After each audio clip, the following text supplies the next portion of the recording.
శ్రీ సచితానంద సమర్థ సద్గురు సాయి మహారాజ్కి జై. సాయి బిడ్డలందరికీ కూడా సాయిరామ్ అండి. మనము 6వ అధ్యాయంలో ఉన్నాము. 5వ అధ్యాయం కంప్లీట్ అయింది. 6వ అధ్యాయంలోకి గురు కరస్పర్శ ప్రభావాన్ని గురించి చెప్పుకుందామండి. గురువు అంటే ఎంత అద్భుతంగా ఉంటుంది అనే విషయంగా. ఇప్పుడు సంసారమును సాగరంలో జీవుడనే అనేడు సద్గురుడే సరంగై. మన సంసారంలోని మన సద్గురు సాయినాథుల వారే సకల దేవత స్వరూపులు కాబట్టే సద్గురువుగా మనము వర్ణించుకున్నామండి. సకల దేవతలు ఉంటాయి. గృహం అన్న తర్వాత మనము గృహంలో సకల దేవతల్ని నిరూపించుకుని మనము అందరినీ కూడా ఆరాధించుకుంటూ ఉంటాం. అదేవిధంగా సద్గురుడే సరంగై నడుపునప్పుడు అది సులభమగును, సురక్షితమగును, గమ్యము చేరును. ఈ రకంగా సద్గురు సకల దేవత స్వరూపుడుగా మన గృహంలో ప్రతినిత్యము అన్ని దేవతామూర్తుల్ని పెట్టుకుని ఆరాధించుకుంటున్నాం. ఎవరండి ఆయన? సద్గురు సాయినాథుల వారు. ఆ రూపంగా అన్ని రూపాలు ఆయనే. మనం ఎన్ని పెట్టుకున్నా కూడా ఆయన్నే మనం పూజించుకుంటున్నాం. అమ్మ ఆయనే, నాన్న ఆయనే, అన్నీ ఆయనే, సర్వము ఆయనే. మరి అలా సద్గురుగా మనం పూజించుకుంటూ సాయిబాబా స్మరణకు వచ్చుచున్నారు. అలా ఆ విధంగా మనము చేస్తున్నప్పుడు మనకు ఎవరు స్మరణ వస్తారండి? మన సద్గురు సాయినాథుల వారు, బాబా గారే వస్తారు మనకి. అప్పుడు ఎవరైతే ఈ యొక్క గురు స్పర్శతో ఆనందదాయకంగా ఉంటూ ఆయనలోనే సకల దేవతల్ని చూసుకుంటూ ఉంటారో వాళ్ళు ఆయన్ని ఆరాధిస్తున్నప్పుడు, పూజిస్తున్నప్పుడు సాధనలో వాళ్ళకి ఎటువంటి అనుభూతి కలుగుతుందో చూద్దామండి. నా కండ్ల ఎదుట సాయిబాబా నిలిచి నిన్నట్లు నేనైతే 100% ఈ విధంగా అనుభూతిని చెందానండి. ప్రతి ఒక్క సాయి బిడ్డ కూడా ఇటువంటి అనుభూతిని పొందాలని కోరుకుంటున్నానండి. నా కండ్ల ఎదుట సాయిబాబా నిలిచినట్లు, నా ఎదుట నిల్చున్నట్లు, నా నుదుట ఆయన ఊది పెడుతున్నట్టు, నా శిరస్సుపై చెయ్యి వేసి ఆశీర్వదిస్తున్నట్టు, నా మనస్సు సంతోషముతో నిండిపోయి కండ్ల నుండి ప్రేమ పొంగి పొరల్చున్నట్టు నేను 100% ఆ స్పర్శని పొందుతున్నానండి, పొందానండి, ఇంకా పొందాలని ఇదితోనే ఆయన పాదాలను గట్టిగా పట్టుకున్నానండి. ప్రతి ఒక్క సాయి బిడ్డ కూడా ఇలాంటి ఒక స్పందనని పొందాలని కోరుకుంటున్నానండి నేను కూడా. ఎందుకంటే ఆయన్ని హృదయపూర్వకంగా ఎవరైతే ఆరాధిస్తారో, సద్గురు స్థానంలో ఎవరైతే పెట్టుకొని నిరంతరం సేవ చేస్తూ ఉంటారో వాళ్ళకి ఇటువంటి స్పందన అయితే కలుగుతుందండి. చాలామంది సాయి బిడ్డలకి ఇదే స్పందనతో మనం బాబాగారి పాదాల దగ్గర ఉందాం. గురు హస్తస్పర్శ మహిమ అద్భుతమైనది. ప్రణయాగ్నిచే కూడా కాలనట్టి వాసనమయమైన సూక్ష్మ శరీరము గురు కరస్పర్శ తగునగానే భస్మమైపోవును. ఇటువంటి స్పర్శతో ఆయన దగ్గర మనం కూర్చుని ఉంటే మనకి ఎటువంటిదైనా సరే మన దరి చేరదు, ఎటువంటి చెడు అయినా సరే మన దరి చేరదు. ఇది నిజం. అనేక జన్మార్జిత పాప పటాపంచలైపోయాను. మనకి ఎటువంటి పాపములైనా, ఎన్ని జన్మల నుంచి వస్తున్న పాపాలైనా ఆ సద్గురు దగ్గర కూర్చుని ఉంటే పటాపంచలైపోతాయండి, మన దగ్గరికి రావు, అవి తరిమి వేయపడతాయి అన్నమాట. కాబట్టి ఆధ్యాత్మిక సంబంధమైన విషయములు వినుటకే విసుగ అను వారికి కూడా వాక్కు నెమ్మది పొందును. వారు ఈ ఆధ్యాత్మికంగా అంటే దేవుడు అది ఇది అంటే కొంతమందికి ఇష్టం ఉండదు కదండి. అలాంటి వాళ్ళకు కూడా ఆ బాబా గారు ఒక ఆశీర్వాదం అంత అద్భుతమైందండి. అటువంటి వాళ్ళు కూడా ఆయనకి దగ్గరగా చేరి ఆయనకు నమస్కరించడము, పూజించడము ఇవన్నీ కూడా చేస్తూ ఉంటారనమాట. వాళ్ళ వాక్కులో కూడా తేడా వస్తుంది. అప్పటి వరకు భగవంతుడంటే ఏంటో తెలియకుండా మాట్లాడే వాళ్ళకు కూడా ఆయన వాళ్ళ వాక్కులో కూడా తేడా వస్తుంది. ఎప్పుడైతే సద్గురు పాదాలు పట్టామో ఆధ్యాత్మిక సంబంధమైన విషయములు వినుటకైనా విసుగుపడు వారి వాక్కు కూడా నెమ్మది పొందును. శ్రీ సాయి సుందర రూపము కాంచుటతోడనే కంఠము ఆనందాతిరేకముతో దగ్ధమవుతుంది. అంటే మనకి ఆనందంతో అబ్బా ఆ ఆనందం వచ్చినప్పుడండి కంఠము దగ్ధమవుతుంది. అంటే కన్నీటి పర్యంతంగా వస్తుంది ఆ ఆనందం. దాన్ని నేను ఎప్పుడు పొందుతూ ఉంటానండి. మరి ప్రతి ఒక్క సాయి బిడ్డ కూడా పొందాలని కోరుకుంటున్నానండి. శ్రీ సాయి కనుల నుండి ఆనందాశ్రువులు పొంగిపొర్లును, హృదయము భావోద్రేకముతో ఉక్కిరి బిక్కిరి అగును. అప్పుడు అసలు ఆ భావోద్రేకమే వేరేగా ఉంటుందండి. అది ప్రతి సాయి బిడ్డ తెచ్చుకోవాలండి. తెచ్చుకుంటారు కదా మీరు కూడా. హృదయము భావోద్రేకంతోనూ ఉక్కిరి బిక్కిరి అగును, నేనే తానను పరబ్రహ్మస్వరూపమును స్ఫురణ మేల్కొని ఆత్మసాక్షాత్కారాందము కలిగించును. బాబా ఆయన పరమాత్ముడు సద్గురు సాయినాథుల వారు నా హృదయంలోకి వచ్చేశారు అనే భావన ఉంది చూడండి. ఆ ఆనందంతో మన శరీరం, మన మనస్సు ఉక్కిరి బిక్కిరి అయిపోయి ఆనందాశ్రువులు అయిపోయి ఆత్మసాక్షాత్కారాన్ని పొందుతామండి. ప్రతి ఒక్కరూ కూడా ఇటువంటి యొక్క సాధనలో ఆయన ఆశీర్వాదం పొందాలని కోరుకుంటున్నానండి. నేను నీవు అను భేదభావమును తొలగించి బ్రహ్మైక్యానుభవమును సిద్ధింపజేయను. ఎవరైతే ఆ స్థితిలో బాబా గారిని కొలుచుకుంటారో, ఆరాధిస్తారో, ఆయన్ని హృదయం నిండుగా పెట్టుకుంటారో వాళ్ళకి ఇటువంటి ఇది కలుగుతుందంటే కలిగేటట్టుగా ఆయనే ప్రేరణ చేస్తారు. బాబాగారే మన హృదయంలోకి ప్రవేశించి మనకి ఏం కావాలి, ఇంకేం కావాలండి మనకి, నిరంతరం ఆయన స్మరిస్తూ ఉంటే ఆయనే కదా మన సమస్యలను కానీ మన కష్టాలను కానీ తీర్చేది.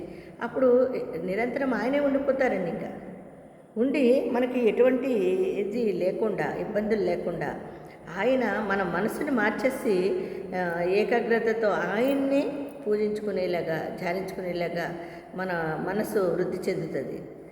నేను వేద పురాణాది సద్గ్రంథములు చదువుచున్నప్పుడు నా సద్గురుమూర్తి అడుగడుగున జ్ఞప్తి వచ్చుచుండును. ఇట్లా అనిపిస్తుందండి. మనము ఎటువంటి గ్రంథాలు చదివినా, ఎటువంటి గుళ్ళకెళ్ళినా, ఎటువంటి పూజలు చేసినా, ఏం చేసినా కూడా మనకి ఎవరు వస్తారండి. ఇప్పుడు చూడండి, నేను కూడా వెంకటేశ్వర స్వామి గారి దగ్గరికి వెళ్తాము, ఇతర గుళ్ళకి వెళ్తాము, ఎక్కడికి వెళ్ళినా ఓం సాయిరామ్, ఆ సాయిరామ్ అంటే ఆయనే అందులోకి ప్రవేశించి మనకి ఆయన రూపమే కనిపిస్తుందండి. ఆ స్థితికి మనం చేరుకోవాలండి. ప్రతి సాయి భక్తుడు ఆ స్థితిలో ఉండాలి, ఆ స్థితికి రావాలి. నేను ఎక్కడికి వెళ్ళినానండి సాయిరామ్ సాయిరామ్, ఆంజనేయ స్వామి గుడికి వెళ్ళినా సాయిరామ్, అందులోనే ఆ హనుమంతుడిలోనే సాయిరాములు ఉన్నారు కదా. అలా ప్రతి ఒక్కరూ సాయి బిడ్డ తయారవ్వాలండి. నా సద్గురువైన శ్రీ సాయిబాబాయ్ శ్రీరాముడుగా, శ్రీకృష్ణుడుగా నా ముందు నిలిచి తన లీలలను తామే వినిపించు చేయనట్లు తోచును. చూడండి, శ్రీరాముడైనే, శ్రీకృష్ణుడైనే, హనుమంతుడైనే, సద్గురువైనే, దత్తాత్రేయుడైనే, సకల దేవత స్వరూపుడు ఆయన అయినప్పుడు మనకి ఏమనిపిస్తుందంటే ఎక్కడికి వెళ్ళినా ఆ నామమే పలుకుతూ ఉంటాం. అట్లాగే ఆయన మనతో అలా పలికిస్తున్నట్టు నా భావన కూడా వచ్చేస్తుంది. నేను భాగవత పారాయణంలో విని శ్రీ సాయి యాపదమస్తకము కృష్ణుని వలె కనిపించను. నేను పారాయణ గ్రంథాలు ఎన్నో చదువుతాం, గీత చదువుతాము, భగవద్గీత, రామాయణము, మహాభారతం ఏమి చదివినా కూడా ఎందులో తీసుకున్నా కూడా ఆయన రూపము, ఆయన ధ్యాస, ఆయన స్మరణే మనకి వస్తుంది. అందుకే అన్నారు సకల దేవత స్వరూపుడు అంటే అర్ధ సద్గురు సాయినాథుల వారంటే సకల దేవత స్వరూపులు. ఎవరితోనైనా సంభాషించినప్పుడు సాయిబాబా కథలే ఉదాహరణములుగా వినుచుంటూ జ్ఞప్తికి వచ్చును. చూడండి, మనకి ఎవరితో మాట్లాడినా ఏం మాట్లాడినా, నేనైతే అంతేనండి, ఎవరితో మాట్లాడినా ఏం మాట్లాడినా బాబాగారి గురించే వస్తుంది, బాబాగారి మీదే చెప్పుకుంటూ ఉంటాం. నేనైతే అట్లనే చేస్తున్నానండి.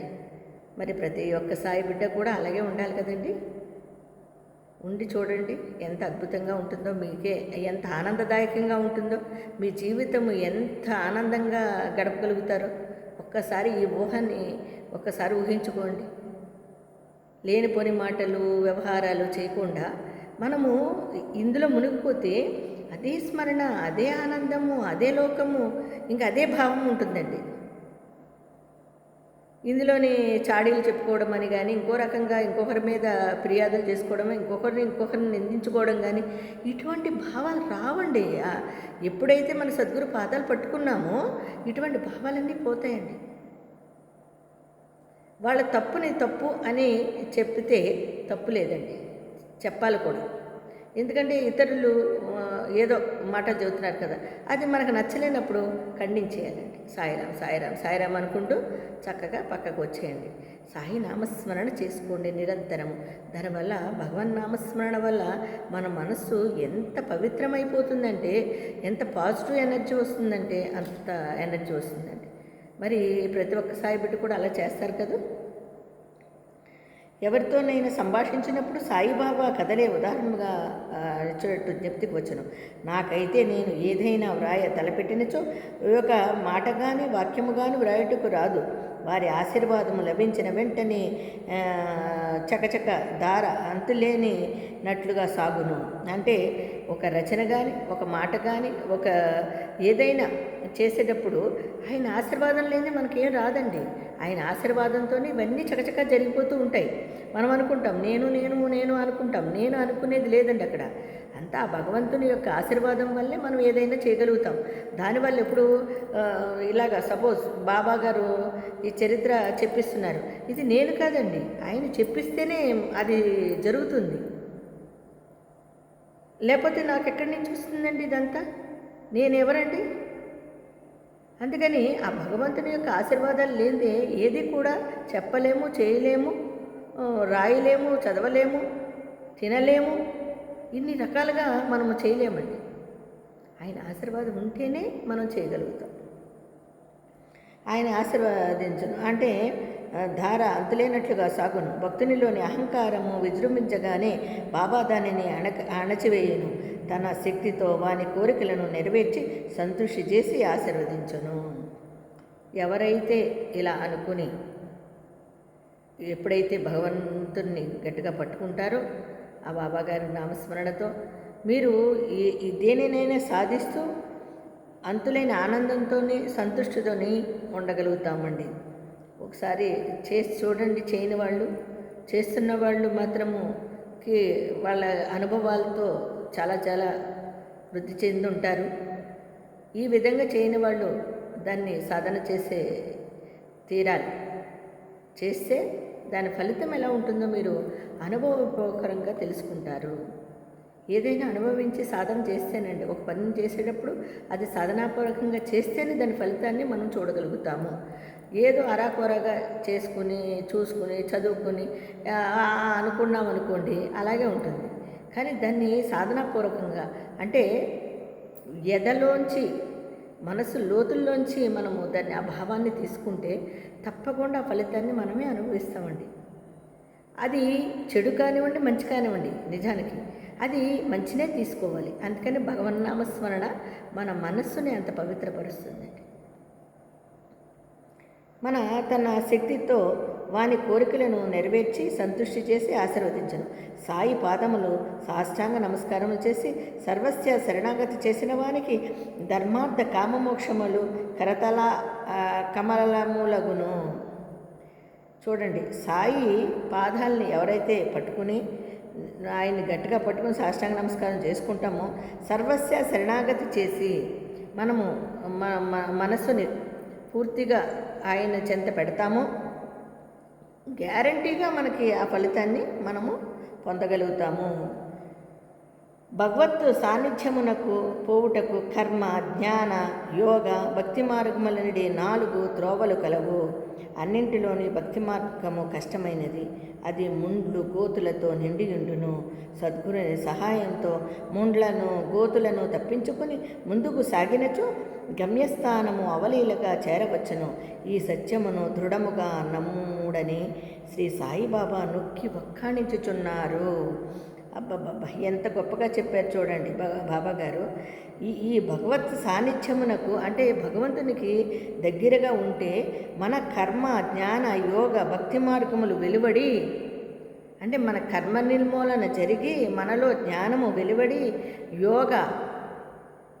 యోగము కలిగి భక్తి మార్గములో మనం పయనించగలుగుతామండి. లేకపోతే కష్టం. ఎందుకంటే ఎప్పుడైతే భగవంతుని పాదాలు పట్టుకున్నామో మనకు తిరగలేదండి. ఇంకా అప్పుడు అన్నీ మాయమైపోతాయి. మన కర్మ కూడా నిర్మూలన అయిపోతుంది. అలాగే మనం ఎటువంటి ఆపదలో ఉన్నా మనకి ఒకవేళ పొడపాటుని అలాగ కాలు దేనికైనా తగిలి ఒక గోతులు గోపులు అన్నీ ఉంటాయి కదండి, వాటికి తగిలిగినా కూడా మనం పడమండి. ఆయన పట్టుకుంటాడు మనల్ని కాపాడుతాడు. అలాగే సంసారంలో రకరకాలుగా మనకి గోతులు ఉంటాయి, గొప్పలు ఉంటాయి, రాళ్ళు ఉంటాయి, రప్పలు ఉంటాయి, అన్నీ ఉంటాయండి. అన్నిటినీ కూడా వెతుకుతున్నామంటే ఈ భగవంతుని ఎప్పుడైతే గట్టిగా పట్టుకుంటామో అప్పుడు ఇవన్నీ కూడా మన నుంచి దూరం అయిపోతూ ఉంటాయండి. ఒకటిగా దూరం అయిపోయి మనలోని జ్ఞానం వృద్ధి చెంది మనము ఆయనకి దగ్గర అయిపోతూ ఉంటామండి. మరి ఇటువంటి గమ్యస్థానాన్ని మనకి దగ్గర చేస్తారో అవలేలగా చాలా మనం ఎప్పుడైతే ఈ రీతిగా ఉంటామో మరి ఈ సత్యమును దృఢముగా నమ్ముడని శ్రీ సాయిబాబా నొక్కి వక్కాళించి చెప్పారండి బాబాగారు. నీలో ఉండే ఈ యొక్క మనస్సుని పవిత్రపరుచుకున్నప్పుడు నేను నీ వెంటే ఉండి నీకు ఎటువంటి ఇబ్బంది లేకుండా చేస్తాను, ఇది నిజం అని గట్టిగా నొక్కి వక్కాళించి చెప్పారటండి బాబాగారు. మరి స్వయం సత్తాకమైన బ్రహ్మము జగత్తును సృష్టించున బ్రహ్మము యొక్క శక్తి అంటే మాయ. బ్రహ్మము జగత్తును సృష్టించును, ఆ బ్రహ్మము యొక్క శక్తి అదే మాయ. సృష్టియను ఈ మూడింటి గూర్చిన తత్వ విచారము చేసి వాస్తవమునకు మూడును ఒకటయే అని సిద్ధాంతీకరించి బాబా తన భక్తుల శ్రేయస్సుకై చేసిన అభయ ప్రధాన వాక్యములను రచయిత ఈ క్రింద ఉదహరించి ఉన్నారు. చూడండి ఎంత గొప్పగా చెప్పారో బాబాగారు మనకి. మరి ప్రతి విషయాన్ని మనము అవగాహన చేసుకుని దానిలోని లోతైన భావాలతో మనము తీసుకుంటే మన హృదయానికి హత్తుకుంటాయి. అలాగే బాబాగారి ఆశీర్వాదాలు కూడా మనకు అందుతాయి. మరి 6వ అధ్యాయంలో ఉన్నాము. ఈ 6వ అధ్యాయంలో ఇంతవరకు చెప్పుకున్నాము. రేపొద్దున్న మనము బాబాగారు చెప్పినట్టుగా అభయ ప్రధాన వాక్యములను రచయిత ఈ క్రింది ఉదయించున్నారంట. అవి మరి రేపు తెలుసుకుందామా? సాయిరాం.